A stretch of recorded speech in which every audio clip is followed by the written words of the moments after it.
What's going on, guys? Welcome back to the YouTube channel. If y'all guys been keeping up with the videos on the channel, y'all see the last video I posted was the car at the track and doing its thing, and one of the better passes of the day. It made 4 passes that day, and each pass that car made a faster and faster ET and 60 foot. Couldn't complain, especially with the car being on conservative timing, conservative tune-up period.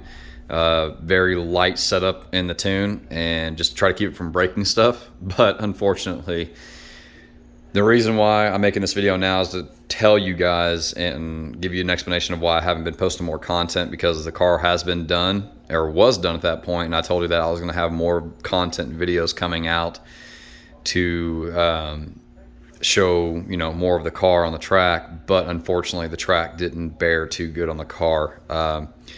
The car made 4 passes, and each pass the car made probably 3.5 to 2.5 foot wheelies each time.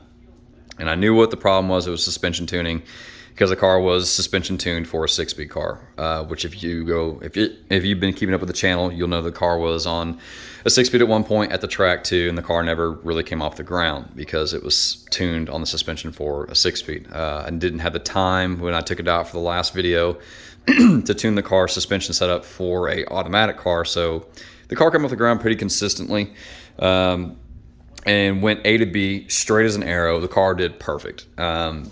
So when I got the car home, I was getting ready and gearing up to go ahead and doing a suspension tune-up on the car to try to keep the wheelies down for the next pass to get the next best ET.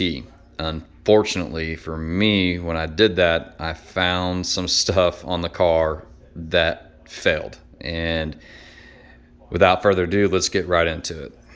As you can see, it's led to a lot of teardown to get the failure corrected.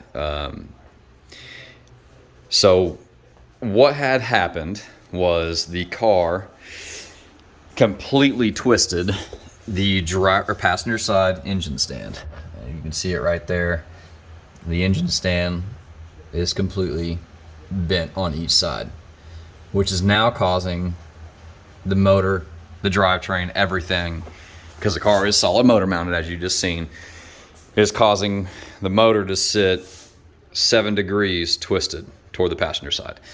And when I had the car in the air to do a suspension tune-up, I noticed the motor, transmission, the whole drivetrain was sitting twisted to the passenger side.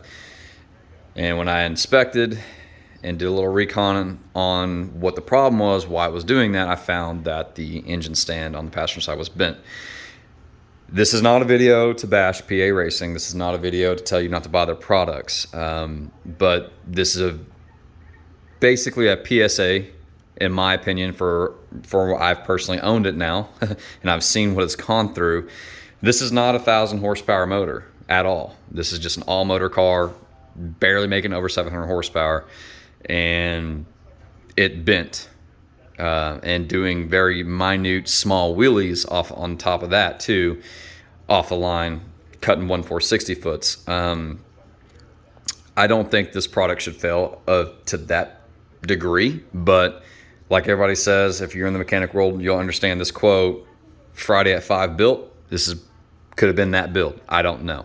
As far as I know, it could have been just a freak accident, came down too hard or too soft or too rough.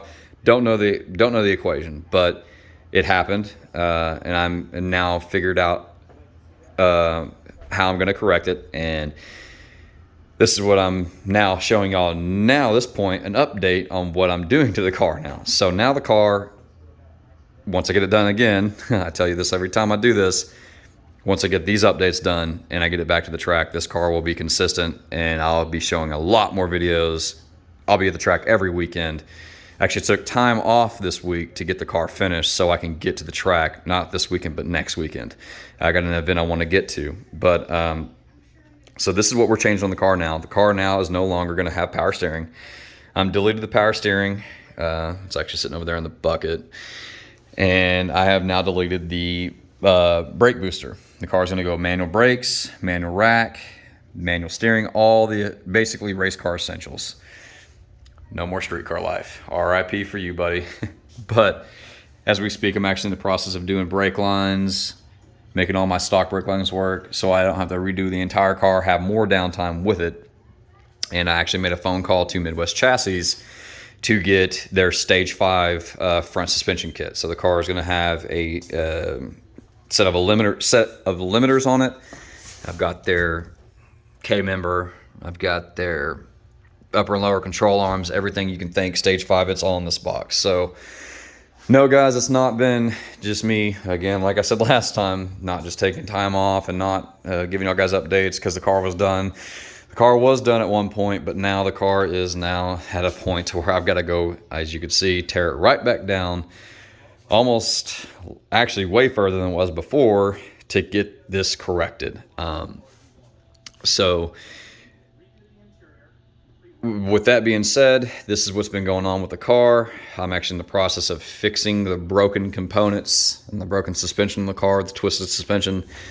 And once I get that done, then we'll be back on the track. Then we'll be making more consistent passes, more consistent videos, and more content. And don't worry, if you did see the video before the track video, I told y'all about this car. We are going to get into this car after I get this car dialed in. I said that last time too, but I was expecting this car to be dialed in, done, and we were going to go straight to this car. This car is still in the YouTube family channel. We're going to get to this car. Stay tuned. This is going to be a fun one for y'all Mustang guys, because a lot of guys give me shit about it. How you going to like a Chevrolet? How you going to like a Ford at the same time? In my opinion, if it ain't a Chevy, it ain't a Ford, it ain't right. You Dodge guys, sorry about y'all. I'm not a big fan of y'all, but y'all got some fast cars, but I'd rather have a Ford than a Chevy. But yeah, guys, this is what's been going on with the car. I haven't been slacking. Like I said last time too, I ain't been slacking on videos or content. It's just I've been having downtime, work, and all this and that. That's why, like I just said, I had to take some time off from work, vacation time, staycation, to get this car finished so I can get this car back to the track and give y'all guys some badass videos and badass footage of this car. And once I get it back there, we're going to be back to making some badass videos for you guys. If y'all like the video, subscribe, hit the bell notification, and I'll see you guys in the next one. Peace.